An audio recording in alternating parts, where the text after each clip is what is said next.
से नहीं। हम सबको कभी ना कभी ये फील जरूर होता है कि शायद मेरे सारे बाल झड़ जाएंगे और मैं टकलू हो जाऊंगी। But most of the time ये जो हमारे बाल झड़ते हैं वो हमारा रूटीन होता है, जहां पे हमारे पुराने बाल निकल के नए बाल आना शुरू होते हैं। पर कभी कभी ये जो हेयर फॉल है वो नॉर्मल से ज्यादा होने लगता है, और जब ये नॉर्मल से ज्यादा होने लग जाए, मेरी बात मानिए और एक बार डर्मेटोलॉजिस्ट की अपॉइंटमेंट जरूर ले ले और डॉक्टर से कंसल्ट करवा ले। लेकिन मोस्ट ऑफ द टाइम जो हेयर फॉल है वो हम कंट्रोल कर सकते हैं देसी नुस्खे से। मेरा भी प्रेगनेंसी के बाद हेयर फॉल काफी बढ़ गया था और मैंने उसे अपने देसी नुस्खों से एकदम कंट्रोल तो किया ही, लेकिन मैंने अपना हेयर ग्रोथ वापस शुरू भी किया। तो मैं आज आपको बताने वाली हूँ मेरे वो 2 हेयर मास्क जिससे मैंने अपना हेयर लॉस कम तो किया लेकिन हेयर ग्रोथ भी शुरू किया। So without further wasting time, let's dive into it.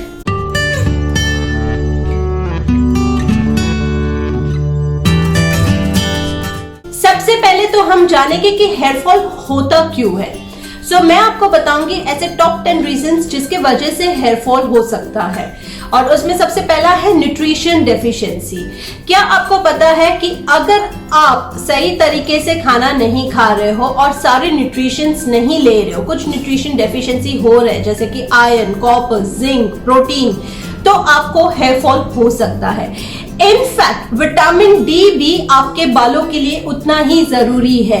तो अगर आप विटामिन डी नहीं ले रहे हो तो जाओ जल्दी बालकनी में खड़े हो जाओ और विटामिन डी ले लो ताकि आपका हेयर फॉल स्टॉप हो जाए। पॉइंट 2 है हार्मोनल इम्बैलेंस। 30 की उम्र के बाद वुमेन में हार्मोनल इम्बैलेंस हो सकता है जिससे भी हेयर फॉल हो सकता है। तीसरी वजह हेयर फॉल की हो सकती है थायराइड। थायराइड गले में होता है, लेकिन अगर आपको थायराइड हुआ है तो आपको सीवियर हेयर फॉल होगा। बट प्रॉब्लम थायराइड में ये है कि आपको सिर्फ हेयर फॉल नहीं होगा, आपका वेट गेन या वेट लॉस भी हो सकता है, या तो फिर आपकी सेंसिटिविटी बढ़ जाएगी गर्मी से या कोल्ड से, जिससे आपको पता चल जाएगा कि ये हेयर फॉल नॉर्मल नहीं है, ये थायराइड से रिलेटेड है। The next point, the fourth point for hair fall is PCOS. अगर आपको PCOS की बीमारी है तो आपको हेयर फॉल हो सकता है। इस PCOS में क्या होता है कि हार्मोनल इम्बैलेंस हो जाता है वुमेन्स में, और फेस और बॉडी पे बाल आना बढ़ जाते हैं, लेकिन बालों पे जहां पे बाल होने चाहिए वहां पे आपके बाल पतले होने शुरू हो जाते हैं और गिरना शुरू हो जाता है। PCOS भी अगर आपको है तो आपको पता चल जाएगा, क्योंकि PCOS में आपका वजन बढ़ना शुरू हो जाता है। ये भी एक अनदर रीजन है हेयर फॉल का। Next reason for hair fall is birth control pills. अगर आप कंटिन्यूअसली बर्थ कंट्रोल पिल्स ले रहे हो तो आपके बॉडी में हार्मोनल इम्बैलेंस होना शुरू हो जाता है, और फिर अगर आप ये लेना अचानक से बंद कर देते हो तो आप एक्सपीरियंस करोगे हेयर फॉल। वाइस वर्सा, अगर आपने कभी नहीं ली है बर्थ कंट्रोल पिल्स और अगर आप लेना शुरू कर रहे हो तो भी आप एक्सपीरियंस कर सकते हो। काफी लोगों में हेयर फॉल का प्रॉब्लम बर्थ कंट्रोल पिल से होता है। Next point is stress. जी हाँ, अगर आपको स्ट्रेस है, एक्सट्रीम स्ट्रेस है, तो आपको हेयर फॉल की बीमारी सिर्फ वो स्ट्रेस पीरियड के लिए नहीं, लेकिन आपको अगले 7-8 महीने तक हेयर फॉल दिखेगा वो स्ट्रेस के वजह से। ट्राई कीजिए कि अगर आप स्ट्रेस में हो तो मेडिटेशन, योगा वगैरह सब करके आप ट्राई करो, अपना स्ट्रेस कम कर दो, तो आपका हेयर फॉल काफी कम हो जाएगा। 7th पॉइंट है हेयर फॉल के लिए, वो है मेडिकल कंडीशंस। कभी कभी कुछ ऐसी बीमारियां होती है जो सिर्फ हेयर फॉल से रिलेटेड, अपने हेयर से रिलेटेड होती है, जैसे कि काफी सारी है, लेकिन मैं यहाँ पे एक बताती हूँ। जैसे कि एलोपेशिया है, उसमें आपके बाल यहाँ आगे से कम हो जाते हैं, लेकिन पीछे से आपका ग्रोथ जैसा है वैसा ही रहेगा। तो इन बीमारियों की वजह से भी कभी कभी हेयर फॉल होता है। जान लीजिए कि आपको कौन से वजह से हेयर फॉल हुआ है। नेक्स्ट है कि एजिंग। तो एजिंग भी एक ऐसा है कि जैसे जैसे उम्र बढ़ती है वैसे वैसे आपके बाल कम होते जाते हैं, हार्मोन्स चेंज होते हैं बॉडी में, इस वजह से भी आपका काफी सारा बाल कम हो जाता है। और नेक्स्ट पॉइंट है जेनेटिक्स। अगर आपके फैमिली में आपके मम्मी के साइड से या आपके डैडी के साइड से किसी को हेयर फॉल का प्रॉब्लम है तो आपको जेनेटिकली ये बीमारी आ सकती है और आपको भी ये प्रॉब्लम हो सकती है हेयर फॉल की। Last point is irregular eating habits. अगर आपको जंक फूड वगैरह खाने की बहुत आदत है और आप अपने बॉडी में सिर्फ कचरा ही डाल रहे हो, ज्यादातर ऐसा खाना डाल रहे हो जिससे आपको बराबर जो न्यूट्रिशंस मिलने चाहिए नहीं मिल रहे हैं, और आपकी जो लाइफस्टाइल है जहाँ पे आपने जल्दी सोना नहीं, लेट से उठना और रात भर पार्टी वगैरह करना, तो ये सब आपके बॉडी को अफेक्ट करता है जिससे भी आपको हेयर फॉल हो सकता है। सो ये थे मेरे हेयर फॉल के 10 रीजंस जिस भी वजह से आपको हेयर फॉल हुआ है। पहले फाइंड आउट कीजिए कि क्यों हुआ है, और अगर आपको सही रीजन पता है तो आप सही वे से उसको ट्रीट कर सकते हैं। So most of the time अगर आपका हेयर फॉल आपको लग रहा है कि इन एक्सट्रीम चीजों के वजह से नहीं है, बस ऐसे ही हेयर फॉल हो रहा है, तो मैं आपको बता रही हूँ अब मेरे 2 DIY हेयर मास्क जिससे आपको काफी फायदा होगा। आपका हेयर फॉल तो रुकेगा ही, लेकिन आपको हेयर ग्रोथ भी होगा। मैं ये बार बार इसलिए बोल रही हूँ क्योंकि मैंने ये ट्राई किया है और मुझे इससे काफी फर्क पड़ा है। So let's check my first hair mask and that is methi banana and curd hair mask.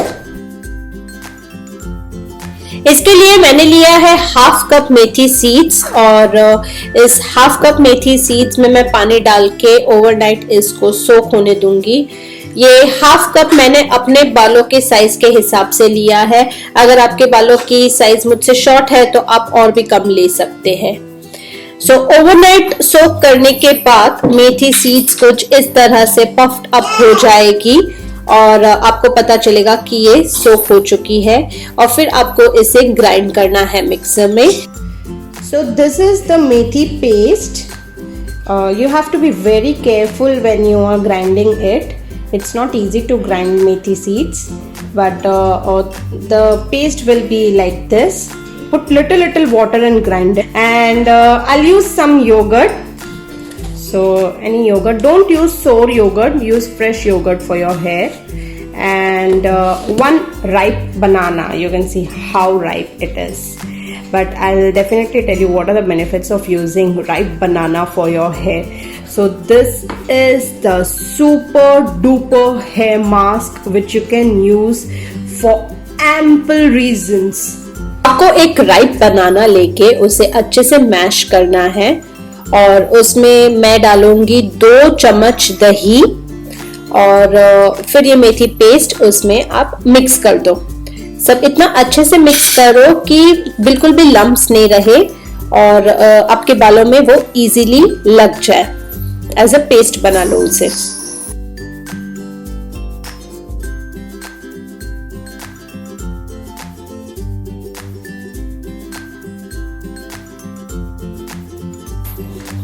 सबसे पहले आप बालों को कोम कर लो ताकि कोई भी टैंगल्स ना रहे, और फिर पेस्ट लगाना इजी पड़े, और आप सेक्शन बाय सेक्शन इस पेस्ट को अप्लाई कर दीजिए। मेथी का जो पेस्ट है ये एक्चुअली आपके बालों के लिए इतना डीप कंडीशनर की तरह काम करेगा। ये आपके बालों को पूरा सॉफ्ट कर देगा, मैनेजेबल कर देगा, आपके बालों में वो वापस बाउंस ला देगा। इसकी एंटीऑक्सीडेंट जो प्रॉपर्टीज है वो आपके डैंड्रफ, स्कैल्प इरिटेशन या एक्ने जो है उन सबको दूर कर देगा।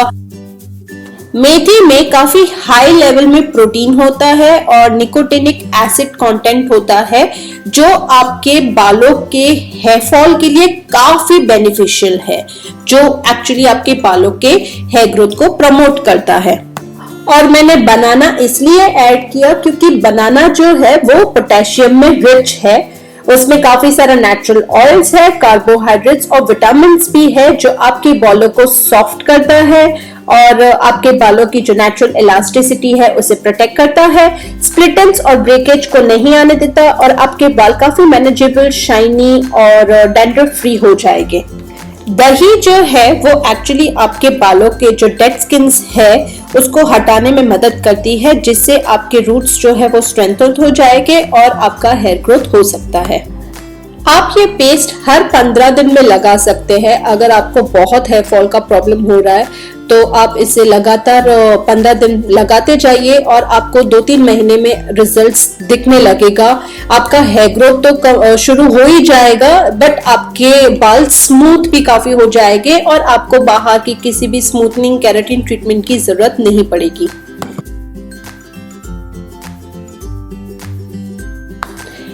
इस हेयर मास्क में मैंने एक फुल पैकेट हिना का यूज किया है और उसमें मैंने थोड़ा आंवला पाउडर डाला है। यहाँ पे आप कह सकते हैं मैंने जो 150 ग्राम्स का पैकेट लिया था उसका आधा यानी कि 75 ग्राम्स का मैंने आंवला पाउडर यूज किया और पानी पेस्ट बनाने के हिसाब से मैंने यूज किया।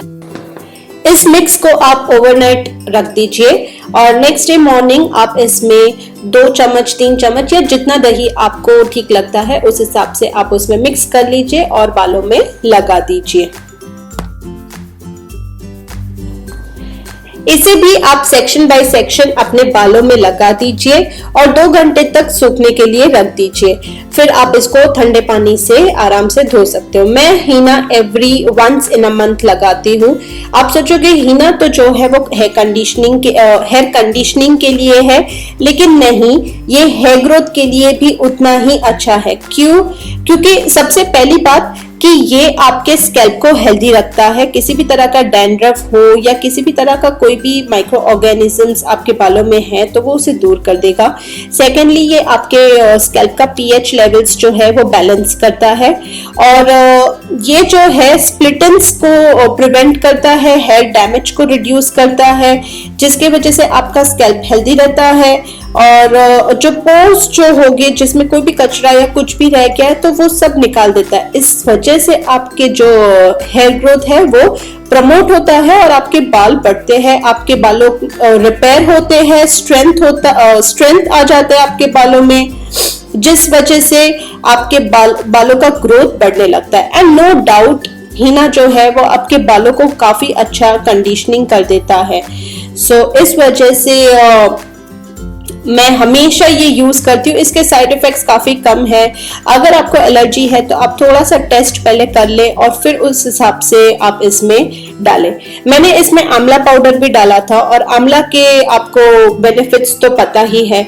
आंवला एक्चुअली आप अगर खाने में डाल सको तो खाने में आप उसका बहुत ज्यादा बेनिफिट है, बट एनीवे अगर आप बालों में भी लगा रहे हो तो बालों में भी इसका बहुत ज्यादा फायदा है, क्योंकि आंवला तो सबको पता ही है कि हर सैलून्स में सब जगह पे आपको दिखेगा कि इसके बेनिफिट्स है।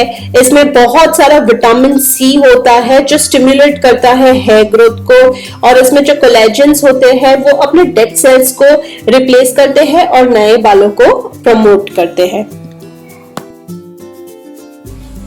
ये थे मेरे 2 DIY हेयर मास्क जिससे मुझे काफी फर्क पड़ा है। और आपको भी इससे कोई फर्क पड़ता है तो प्लीज मुझे कमेंट सेक्शन में जरूर बताइए। ऐसे और भी काफी सारे हेयर मास्क है जो मैं यूज करती हूँ, बट वो हेयर फॉल के लिए नहीं है, वो डिफरेंट रीजंस के लिए है। And this is just a part for ये जो हेयर मास्क है वो सिर्फ और सिर्फ मेरे हेयर फॉल को रोकने के लिए है। Apart from that I am also following lot of other things for my hair care routine. If you are interested please let me know in the comment section below, और मैं एक ऐसा video जरूर बनाऊंगी जहां पे मैं अपना हेयर केयर रूटीन आपके साथ शेयर करूंगी। So till then just stick around and see you soon.